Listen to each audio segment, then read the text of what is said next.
Bien, vamos a continuar con el área de conocimientos de gestión de los recursos del proyecto. Vamos a ver más adelante que este tema de gestión de los recursos está basado en la gestión de los recursos humanos y materiales. Entender que sin estos recursos el proyecto no puede tener éxito, así que hay una gestión importante acerca del tema de la gestión de los recursos. En este sentido, podemos ver que esta área de conocimiento de la gestión de recursos está incluida en el capítulo 9 del PMBOK e incluye los procesos para identificar, adquirir y gestionar los recursos necesarios para la conclusión exitosa del proyecto. Se garantiza que los recursos adecuados estarán disponibles en el momento y lugar que sean necesarios. Este capítulo contempla los siguientes procesos: planificar esa gestión de recursos, veremos más adelante de qué se trata cada uno de estos, estimar los recursos de las actividades, adquirir dichos recursos, desarrollarlos, dirigirlos y controlarlos. Estos 6 procesos los vamos a ver con un poco más de profundidad en las próximas láminas.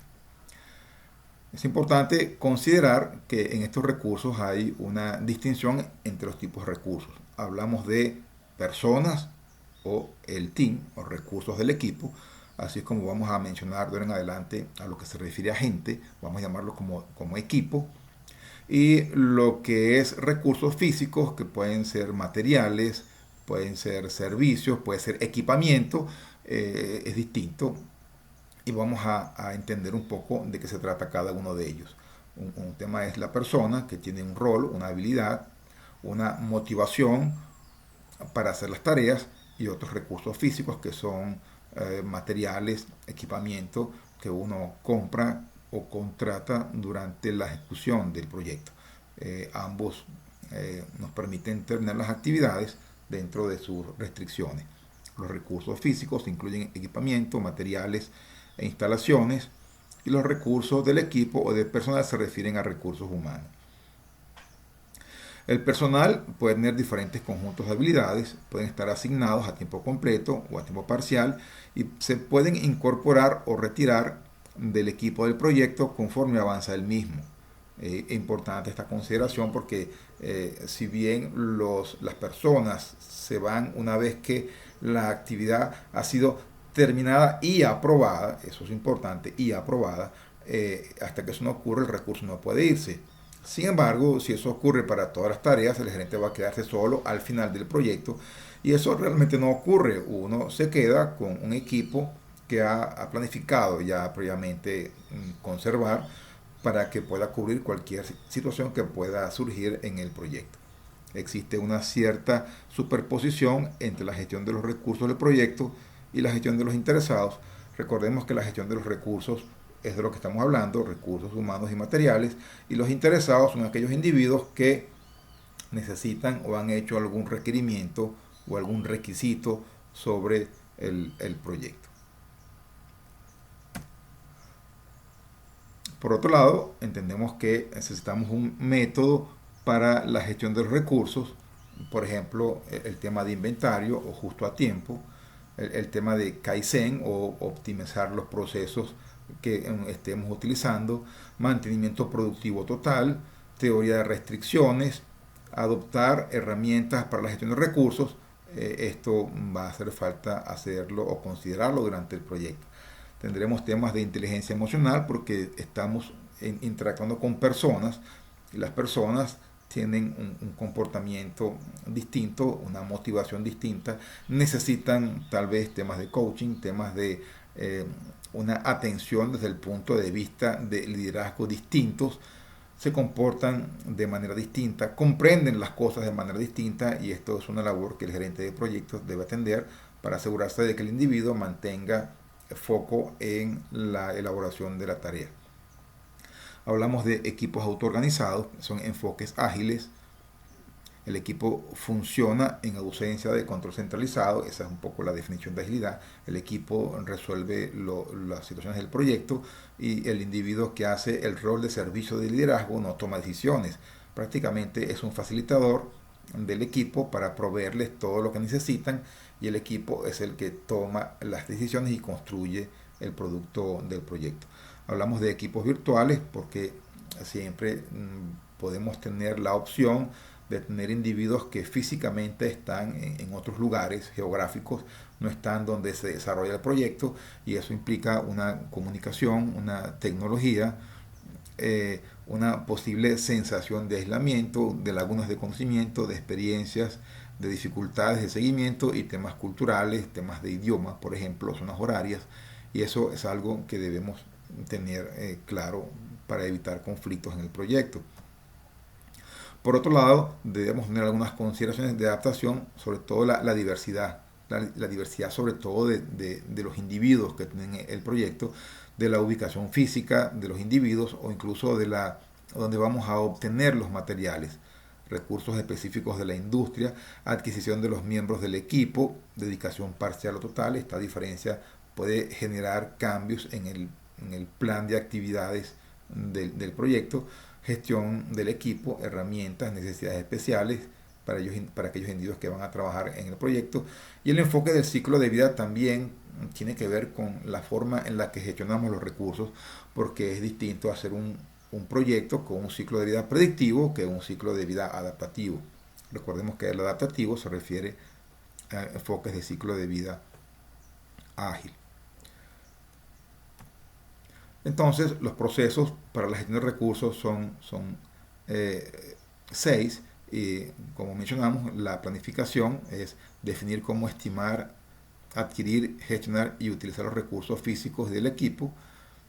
Tenemos estimar los recursos de las actividades, identificar cuáles son los recursos del equipo y tipo y las cantidades de materiales, equipamiento y suministros para ejecutar el trabajo. Es importante entender que hay recursos materiales que no cambian con la cantidad de días que tarde la actividad. Si vamos a hacer una pared, son 100 ladrillos. Si la pared se hace en una semana o 2 semanas, siguen siendo la misma cantidad de ladrillos. Tal vez sea la misma cantidad de materiales para construir la pared. Sin embargo, no será la misma cantidad de personas. Claro, también la persona necesita equipamiento. Entonces hay que entender que el equipamiento asociado a la gente también es distinto. Entonces todo esto es importante considerarlo a la hora de estimar los recursos de las actividades. Entonces adquirimos los recursos que básicamente durante la ejecución del proyecto asignamos los recursos a las diferentes actividades y vamos a tener una cantidad importante de recursos diversos que van a comenzar en diferentes momentos del ciclo de vida del proyecto. Hay que entender que estos recursos salen dentro de la empresa o fuera de la empresa. Si es dentro de la empresa, tendremos que negociar el recurso con un área del negocio, y si es de afuera de la empresa, tendremos que contratarlo. Esas cosas hay que considerarlas en la planificación del proyecto. Desarrollar el equipo se hace también durante la ejecución y tiene que ver con la mejora de las competencias, no solamente en temas de habilidades para construir la actividad, sino para relacionarse con su equipo. Es importante entonces comprender eso. Hay que mejorar las competencias, la interacción entre los miembros del equipo y el ambiente en general para lograr un mejor desempeño. Tenemos el otro proceso, que es dirigir al equipo, es hacer seguimiento al desempeño de los miembros del equipo, proporcionar retroalimentación. Si un individuo no se desempeña según lo esperado, uno tiene que, como gerente de proyecto, intervenir, conversar con ese individuo a ver si necesita apoyo y qué está pasando, que su desempeño no es el esperado. No podemos poner en riesgo una tarea determinada y no proveer feedback o apoyo a aquel individuo que no se desempeñe según lo esperado y probablemente necesite apoyo. Y el último proceso tiene que ver con el control. Hemos hablado de control anteriormente. Control es comparar lo que dijimos que íbamos a hacer contra lo que estamos haciendo. Y cuando controlamos hay variaciones. Cuando hay variaciones, esto obedece a una causa. La causa hay que identificarla y hay que corregirla antes de que la genere una variación mayor en el proyecto.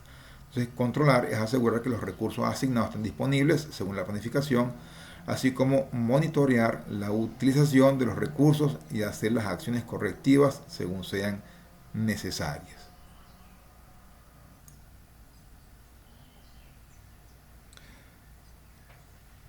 Viendo ahora un poco más en detalle cada uno de los procesos, el proceso de planificación, como les comenté, es planificar la gestión de recursos, es el proceso de definir cómo estimar, adquirir, gestionar y utilizar los recursos físicos. Lo que sale de la planificación, que básicamente es un documento que dice cómo voy a obtener, cómo voy a gestionar, cómo voy a medir, cómo voy a controlar los diferentes recursos del proyecto. Es un documento que debe estar escrito. La salida del proceso de planificación es el plan de gestión de los recursos, como podemos ver en las salidas. Tenemos también un acta de constitución del equipo. Es un documento que dice exactamente cómo se va a conformar el equipo, de dónde se va a originar, cuáles son los roles que se van a establecer, cuál es la relación de reporte que va a haber entre ellos. Eso debe estar documentado y vamos a actualizar los documentos del proyecto, que son las premisas y los registros de riesgos, porque el recurso tiene un riesgo implícito por sus temas de disponibilidad, calidad, capacidad, dedicación. Todo esto implica riesgos importantes en la gestión de los recursos, no solamente en los recursos humanos, sino también en los recursos materiales. Si vamos a planificar la gestión de recursos, usamos estas técnicas y herramientas. Juicio experto, siempre partimos del juicio experto. Habrá también que representar datos. Importante el diagrama jerárquico. El diagrama jerárquico es la estructura organizacional del proyecto que nos va a decir quién es el responsable del proyecto, quiénes le reportan a ese responsable y quiénes le reportan a su vez a esos individuos. Es decir, necesitamos una estructura organizacional que va a decir quién le reporta a quién, y eso es una estructura que debe respetarse. Habrá también una matriz de asignación de responsabilidades que tiene que ver entonces con los recursos que van a trabajar en ciertas tareas, cuál debe ser su rol y su responsabilidad. Eso debe estar perfectamente documentado. Habrá otros formatos tipo texto que son descripciones. Veremos más adelante que yo tengo que describir el rol de una persona. Debo tener definida la habilidad, la autoridad que ese individuo tiene en el proyecto. Todos estos documentos son necesarios, son obligatorios tenerlos en el proyecto, porque cada vez que un individuo entra a un proyecto tiene que poder leer en algún sitio cuál es su rol, su responsabilidad, su autoridad. Eso no puede ser algo que se le dice a alguien y que pretenda recordarlo durante todo el proyecto. Estamos hablando de proyectos donde hay 100 personas y tal vez haya 20, 30 o 40 roles distintos. Entonces esos roles tienen que estar escritos. No podemos pensar que alguien tiene esos roles identificados o memorizados y es quien se los explica constantemente a todos los recursos. Así que necesitamos esos documentos. Es muy, muy importante. Las entradas a ese proceso de planificación tienen que ver con el acta de constitución, porque ya ahí comenzamos a ver cuáles pueden ser. Esa estructura organizacional nace en ese momento. Hablamos de el plan para la gestión del proyecto, tiene que ver con el plan de gestión de calidad y línea base de alcance, para asegurarnos de que si vamos a planificar recursos son para hacer estos productos con estas calidades. Documentos del proyecto, que tiene que ver con cronograma, documentación de requisitos, riesgos e interesados, que también tienen que ver con lo que va a ejecutarse en el proyecto. Y como siempre hay factores ambientales que ya hemos establecido o los hemos mencionado en otras oportunidades.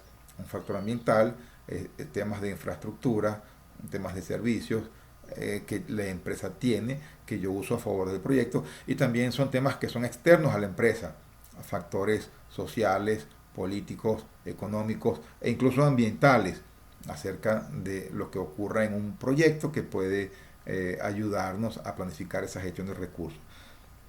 Los activos de los procesos de la organización tienen que ver entonces con plantillas, procesos, procedimientos, información histórica de cómo se ha hecho esto en otros momentos o qué hay disponible en la empresa que yo puedo usar a favor de la planificación de los recursos del proyecto. Entonces, dado estos documentos y estos factores ambientales y activos, yo identifico cuáles son los recursos que pueden hacer falta, de dónde van a salir, cómo los voy a identificar. Tenemos también teorías organizacionales que pretenden explicar cuál es el comportamiento de un individuo en un entorno específico. Hablaremos de eso más adelante. Sin intención de volvernos psicólogos, deberíamos entender que hay individuos que necesitan de un poco de gestión, de liderazgo, de coaching, para que la palabra aquí importante es influenciar. El gerente debe influenciar al individuo para que mantenga su foco o su motivación en la ejecución de la tarea. Y para eso entonces lo escribimos, lo documentamos para que no perdamos de vista de qué se trata la planificación de los recursos del proyecto.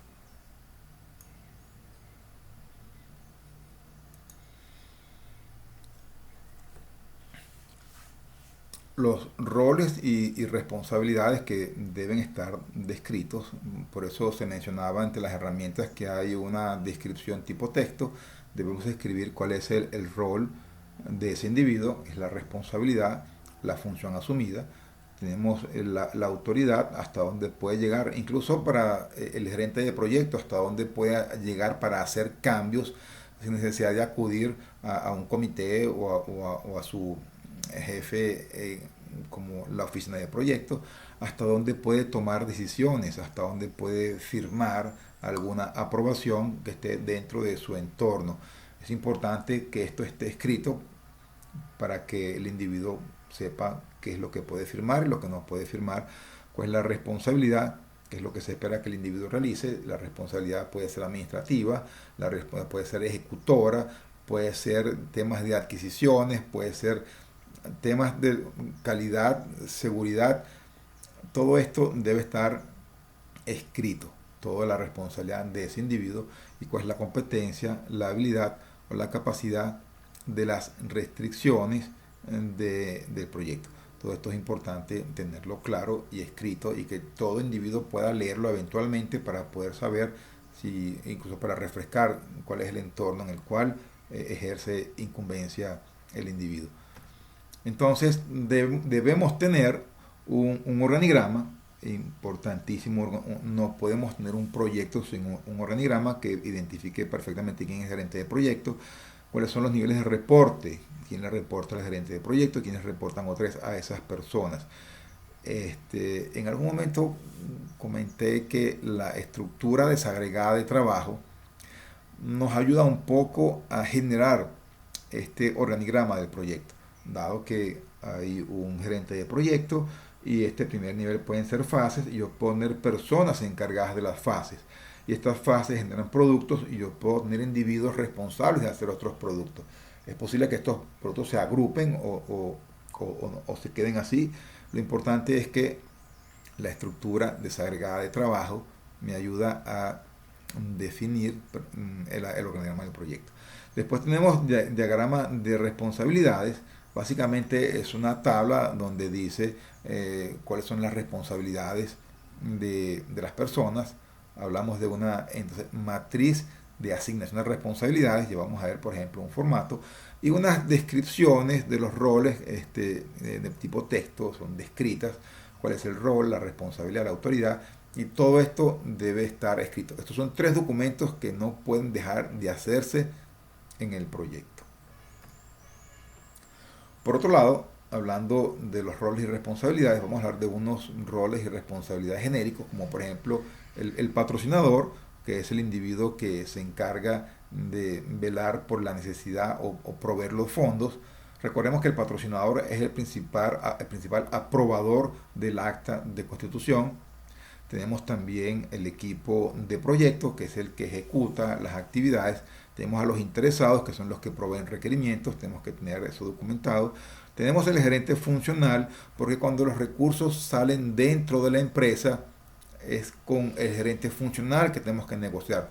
Los recursos no están sueltos, trabajando por su cuenta, están trabajando dentro de un área de negocio y yo debería entonces acceder a un gerente funcional para negociar con ese individuo la disponibilidad del recurso en el momento que lo necesite.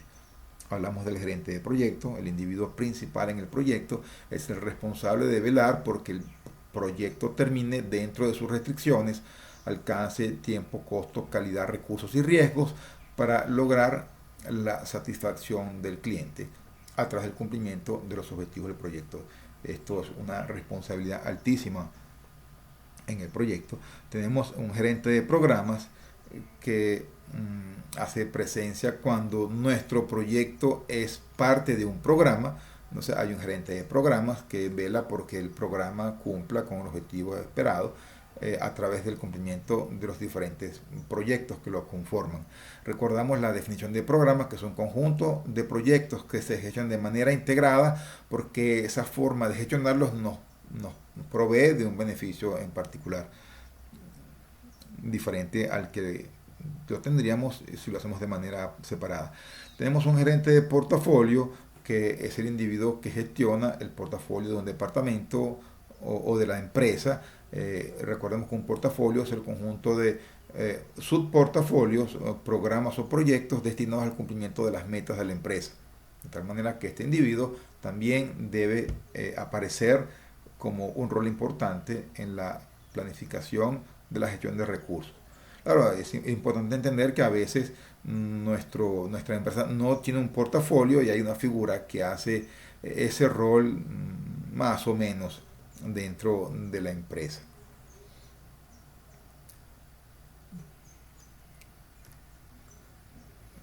Con la intención de describir un poco más en profundidad cada uno de los roles, quisiera comentarles, por ejemplo, el rol de patrocinador, que es uno de los roles que más interviene durante todos los procesos de la empresa. Por ejemplo, el patrocinador provee los fondos, agrupa el soporte apropiado para el proyecto, participa en la definición del trabajo requerido, fija prioridades entre los proyectos y lidera el proceso de aprobación del proyecto. Recuerden que, como les comenté, el principal individuo que autoriza el acta de constitución es el patrocinador. Hablamos también de que ese patrocinador planifica o participa en la planificación revisando la estructura de esa área de trabajo, provee la lista de riesgos o apoya eso, aporta juicio experto, ayuda a evaluar esa